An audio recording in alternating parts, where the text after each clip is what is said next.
There once was a small child living in some backwater town in the rural South, raised on a steady diet of television. His mother was a neglectful drunkard who paid him little attention, and his father slaved away during the day, leaving no time for the tired patriarch to spend with his family. This child spent his every waking moment thinking, eating, drinking, and breathing one particular program, a Western serial about a noble gunslinging sheriff. With no other role model to base his life upon, that's exactly the kind of person this child wanted to become. And so it is who he became. That child would come to be known as Jägermeister. The country boy dropped out of school and placed his every effort into becoming a Texas Ranger. Over the next several years, he easily achieved this feat. With a nose for danger and a noble drive to uphold justice with a burning vigor, Jaeger could not be closer to the hero of his youth, nor further away from the sordid realities of a lived-in real world. On November 22, 1963, President John F. Kennedy was assassinated. Jaeger was only 21 years old, an idealistic, foolish young man.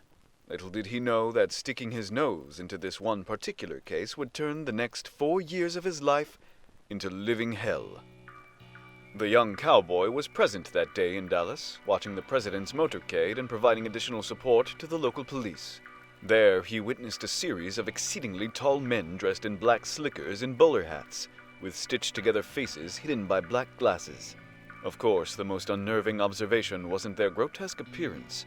It was the fact that they were holding closed yet unclasped umbrellas. True, while the morning had been a misty one, the sun had begun to shine and there was no longer a need to carry them. But why are they bone dry? The detective wondered to himself. He could not shake the uneasy feeling and trailed one of the strange men to a rooftop along what he knew was the path of the young president's motorcade.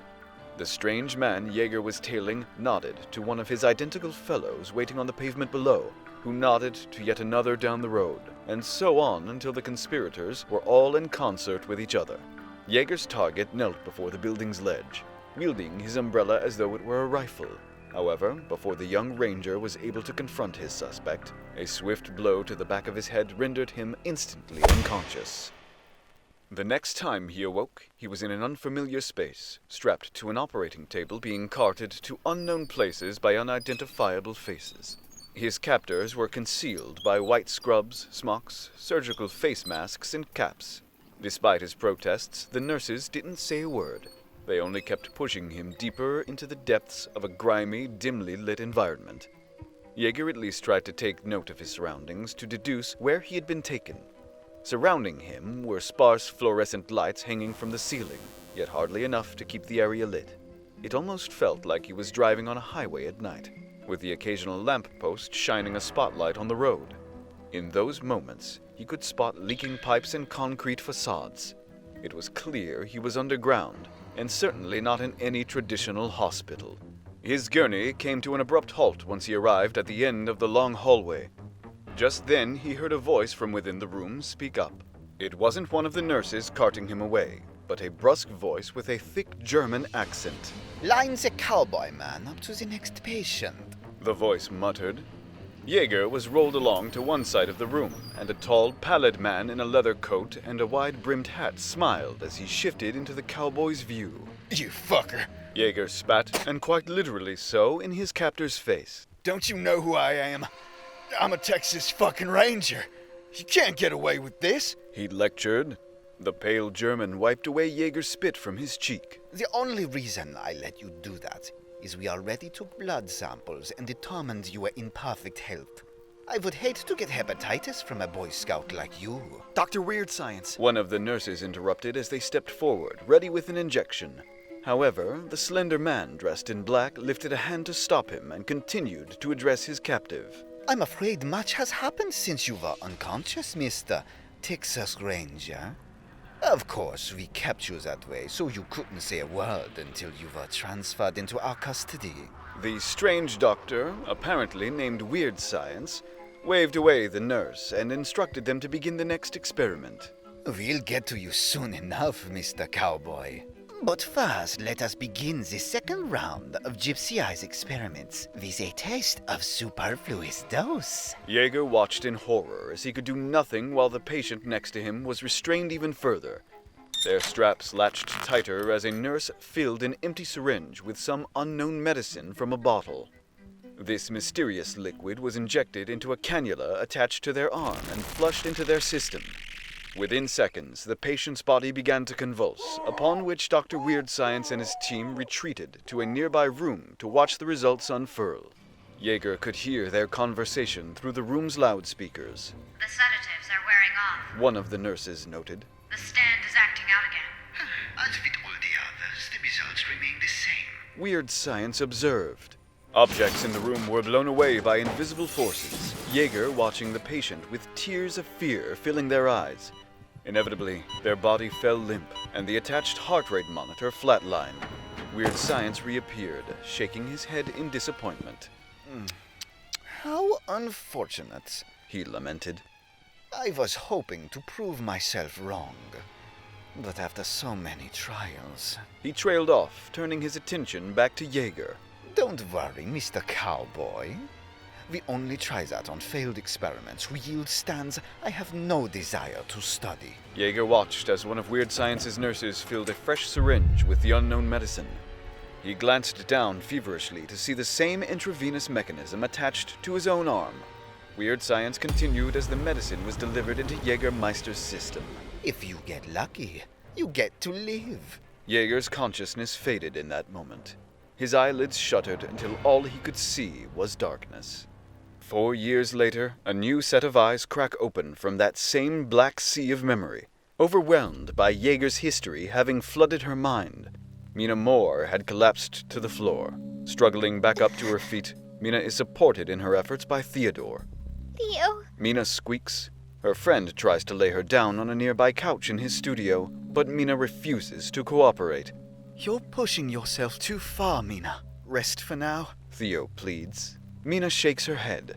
No, there's something important I need to tell them. The frail secretary insists, displaying more strength than one would imagine dwelled within such a delicate vessel.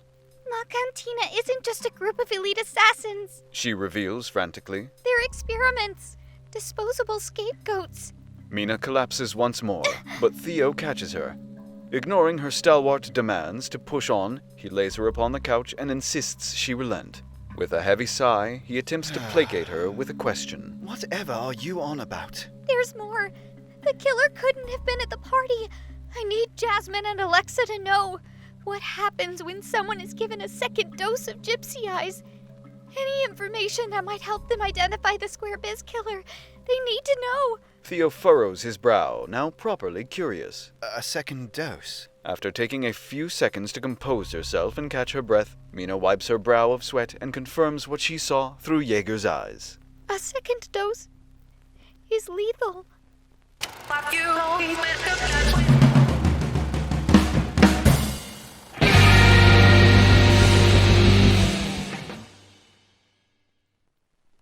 Suspended 60 feet in the air, the Russian spy Alexa Zivojinovic and the CIA operative Crow In Royal tangle in a battle to the death upon the steel frame of a building currently under construction. Straddling the precarious web of intertwining beams, Alexa hides behind a structural pillar. The Russian agent takes up a hidden firearm and directs her weapon at the approaching villain.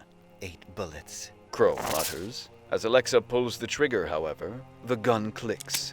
Empty. Counting Crows takes a few steps in front of its owner and digs underneath the mantle of its coat. The stand reveals a timekeeping device, a stopwatch embedded within the stand's own beating blue heart that operates in reverse. The clock ticks away as the seconds pass. Within those seconds, Crow addresses Alexa. For the next 8 seconds, the bullets in your weapon will vanish. There were 8 of them after all. And when Counting Crows' timer ticks down... When the hand of the watch ticks down to 0, the bullets that were in Alexa's weapon reappear, but they do so right before her eyes. They are suspended in the air for but a moment before tumbling to the ground. Alexa curses, tossing her weapon to the side in frustration. The firearm slams against a support beam, remaining nearby but nevertheless rendered completely useless. Even if she could retrieve her bullets, Crow could easily disable her weapon with his stand's ability. Counting Crow's pockets its timekeeping heart, protecting it once more, and lurches to attack Alexa with its many fists. Alexa slides backwards, the avian stand with multiple arms striking only the steel pillar between them. His many punches leave a noticeable dent in the metal. Slowly backing away, Alexa attempts to preoccupy her opponent with conversation. You require precise knowledge of how many items are in the set you are trying to disappear. How did you know the exact number of bullets I had? An estimate. Crow admits, keeping his distance from his opponent, edging ever further away from him. I am a CIA agent, lest you forget. Of course I could identify the Makarov you're wielding. If it's standard issue, it only has an 8-round capacity. I simply assumed you hadn't fired any shots until then. As Crow takes one step toward his Russian adversary, Alexa responds with a step away from him. Crow, of course, notices this and gives a hasty chase. Alexa makes a run for it, attempting to stay out of the range of Crow's stand. If she were hit by one of his multi-pronged attacks, it would spell the end for her. Crow leaps from beam to beam in an attempt to keep up. You may be out of attack range, but my stand's ability has no such limitations. Crow admits. With a grin, he proclaims the next set of items he will vanish. 10 toes. Alexa is not only gripped by pain, but as her toes vanish for the next 10 seconds, she loses almost all of her balance. Unable to proceed without falling, Alexa braces herself against a nearby support beam rising vertically before her. Crow, meanwhile, takes steady steps toward his helpless prey, slowly bearing down upon her. I'll take it slow. He smirks. Would hate to fall. Unfortunately, that is a risk Alexa must take. Only a few feet from her is a series of wooden planks stretched across the metal skeleton of the building. She must only leap to get there. Without any toes to balance herself and blood pooling into her boots from the wound where they vanished, Alexa takes her next step with absolute uncertainty. Before Crow can reach his victim, Alexa throws herself forward. She barely manages to close the gap, but with no means to brace her landing, falls roughly on the wooden support before her. Crow stands impressed, unwilling to make the leap himself, his target just out of the range of his stand to physically harm Alexa. As the seconds tick down, the Russian agent's toes return to their rightful place, leading her to make another conclusion about the power of counting crows. It seems when organic objects return after being removed from existence, they don't return to the point in space where they were when they vanished, but where they belong. Crow is relentless. The grim sadist states his intentions aloud once more, proclaiming what he will disappear next. 23 planks. He mutters, causing the wooden planks from underneath Alexa to vanish. She is barely able to catch herself in time, clasping with one hand the ledge of the steel beam before her. I've lost too much strength. Alexa admits to herself as she struggles to lift herself up. When the timer is up, the planks will return and chop my fingers off. As Alexa continues to struggle, Crow grins with another threat slipping through his teeth. 10 fingers. Alexa's grip slips, but only from surprise. In fact, her fingers did not vanish. Crow snickers, admitting it was simply a farce. Just kidding. Dangling from the metallic joist, she reasons to herself more of Crow's abilities. He can only vanish one set of objects at a time, Alexa realizes. which means he's completely defenseless when his stand's ability is active. Unable to lift herself up with her own strength, and the timer ticking down to her demise, Alexa calls out to her stand. Private Eyes! One basketball-sized satellite emerges and moves underneath Alexa, pushing her feet and giving her some measure of leverage with which to rescue herself. Just as the countdown arrives, Alexa has lifted herself all the way up, landing firmly on the planks as they return. Very clever. Crow laments as he rubs his chin. I'll have to pull out all the stops to squish a stubborn little bug like you. But his ponderance is interrupted by an abrupt crashing sound from the street below. A black limousine in great haste has barreled through the construction site and into a parked cement truck left idle. The limousine door opens, only for an unscathed Ashton Upman to exit. The president of Maison loosens his ascot and sneers in visible frustration. Meanwhile, with Crow so preoccupied by the scene below, he is caught off guard by a chuckle coming from Alexa. You're so good at counting things. How did you miss something so obvious? She gloats, which only confuses Crow further. How many private eyes do I have? Crow's eyes snap open wide as he sees only one instance of her stand summoned beside her. Why Before he could finish his thought, the construction elevator speeds unbelievably fast to the 4th floor. It clamors in fury as it arrives, so violently in fact that it breaks one of the doors. Sliding out of the one good side of the elevator, Upman arrives on the scene with a lit cigar in his mouth. When your little orb showed up, I knew exactly what was happening. Upman groans. Nevertheless, I appreciate you tipping me off, Alexa. Upman takes a slow, steady pace as he walks to his employee's side before addressing the La Cantina assassin. Seems like my photo shoot was crashed by you lot. How much money do you think this is costing me? He asks rhetorically. The disgruntled entrepreneur retrieves a conspicuous hourglass from his coat, causing Crow to brace himself against the unknown threat before him. The assassin could not be less prepared for what was to come. At impossible speeds, a wayward pigeon darts directly into Crow's head. Thrown back, the assassin is nearly toppled by the speeding avian. He catches his footing before falling 60 feet down to his death. What's the meaning of this? Crow demands. Upman takes his stand in hand and observes his majestic toy, humoring Crow with an explanation. Time in a bottle takes the sands of time from anything and redistributes it. The result is either time dilation or compression. For example, something whose time is taken will move faster, like the bird. While Upman is preoccupied by his speech, Crow realizes that sitting right next to him is Alexa's discarded weapon. Of all the 8 bullets that fell to the ground floor, 1 managed to hit a nearby beam and remains within reach. Counting Crows loads the weapon behind the pillar where Crow has pressed himself against. Now armed with 1 shot, Crow hastily aims the weapon at Upman and pulls the trigger.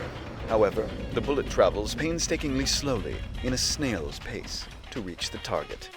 As the bullet inches closer to Upman, the president continues his lecture. And if I give away time to another object, it slows it down, he reveals, flicking the slowly approaching bullet with his finger, knocking it away. Of course, I only have 60 minutes of time to work with. Crow attempts to make an escape, but stumbles and collapses on a nearby scaffold. His breathing is heavy, and in desperation reveals his trump card. He was in fact not attempting to escape, but to make it to a power tool he spied. A large pneumatic nail gun. The Makarov has 8 bullets, but how many nails do you think I can shoot? Crow fires rapidly in a wide spray toward his opponents. Upman spreads forth a cloud of time in a bottle sand to intercept them, but none of the nail bullets find their way to their targets. At least not yet. The nails have seemingly vanished, and a cackling Crow proclaims his victory. You think I'd let you slow them down? No. All I have to do is vanish my bullets immediately after I fire them. You can't slow them down if they don't exist. And only I know the countdown. Alexa and Upman shift in discomfort, causing Crow to wag his finger. You've got nowhere to run. Any second now, the nails could reappear and fill you with holes. But Alexa confidently smirks. I know exactly when your countdown is over. She admits. What? Did you forget about Private Eyes' power? I could see everything, even every nail coming our way. True, we can't dodge in time. In fact, they should be returning in 3, 2, 1. Crow sweats. His heart drops when the nail bullets don't return to rip his enemies to shreds as her countdown ends. Oh my, how curious. Not a single nail has reappeared. Alexa taunts. In this moment, Crow knows he has lost the battle. And Alexa knows it too. If only time in a bottle hadn't given your stand's countdown more sand. The assassin glances to Counting Crows, which pulls out and observes its mechanical heart. The countdown has been extended not by mere seconds, but by an entire 30 minutes. I'm not one to give away so much of my time. Upman grumbles as he makes his way out of the theoretical path of the nail bullets at a leisurely pace. But for you, I'll make an exception. You should be honored. Crow chuckles. He grips the nail gun briefly before releasing it from his grasp. The instrument falls to the pavement below, his one last-ditch effort having failed.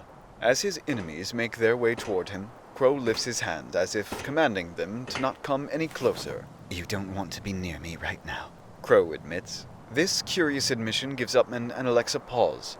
They stop, only for their questions to be answered within moments.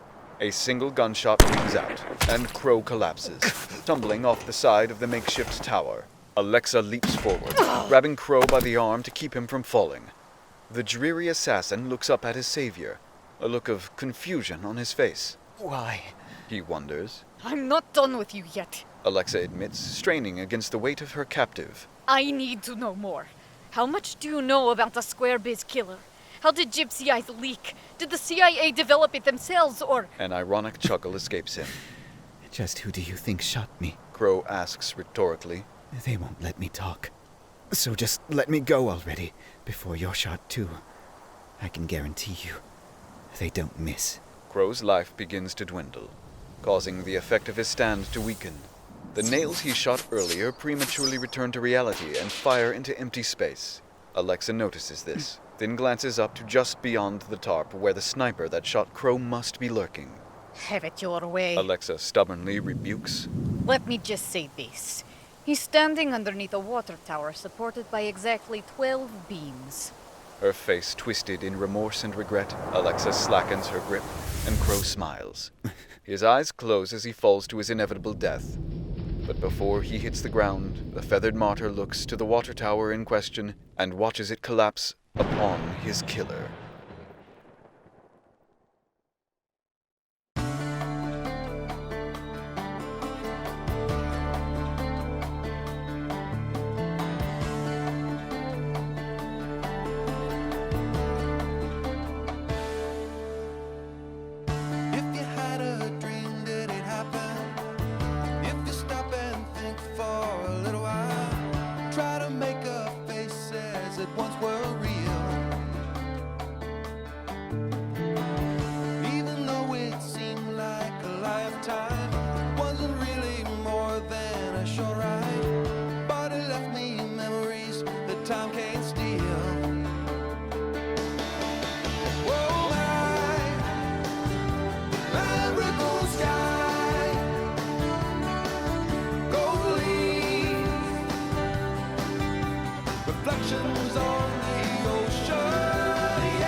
Doing battle with a lurking sniper of her own, Jazmine hides behind one of the 4 granite pillars beneath the architectural awning of a hotel.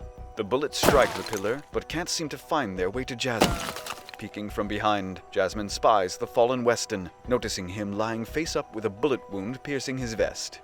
The bullet that struck him rests nearby in fragments, but there's curiously no sign of blood. Get up, Weston! She chants to herself as if in prayer. Get up, goddammit! You're still hanging in there, right? The next series of bullets riddles the pillar, forcing Jazmine to duck back into cover. She desperately wants to rescue Weston and confirm whether the poor man is alive or dead, but is being pushed back by the barrage against her. Suddenly, the door to the hotel rings as a customer exits. The rest of the hotel has scrambled away from the windows, but this gentleman strides headfirst into danger. Jazmine notices 2 unsettling things about this person. His face was stitched together, as if he was some sort of Frankenstein's monster, and that he left the building with his umbrella already opened.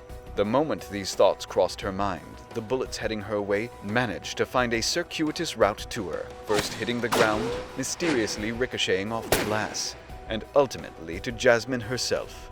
The fully intact bullet strikes Jazmine in the chest. She collapses to the ground, stunned and unaware of what just transpired. The strange man closes his umbrella and walks up to his victim, uttering some perverse condolences, explaining her defeat before the light leaves her eyes. Consider us cleanup, Miss Joplin. We are called the Fortunate Sons. As long as my umbrella is open, anything in its area of effect bounces perfectly without causing any damage. The perfect ricochet shot. It even keeps the bullet intact until it strikes. Yes, one could call it an impossible bullet. The Fortunate Son prods Jazmine's head with his umbrella, noticing something amiss as the golden-haired model stirs. Oh, still alive. The strange man then taps Jazmine's clothes with his umbrella, producing a distinct metallic reverberation. A curious stand. These clothes are made of metal. The bizarre man in black twists his umbrella as if cocking a gun. He points the tip to Jazmine's skull and fingers an inconspicuous trigger while muttering. But that won't save you if I shoot you in the head. A rumble in the distance stays his hand.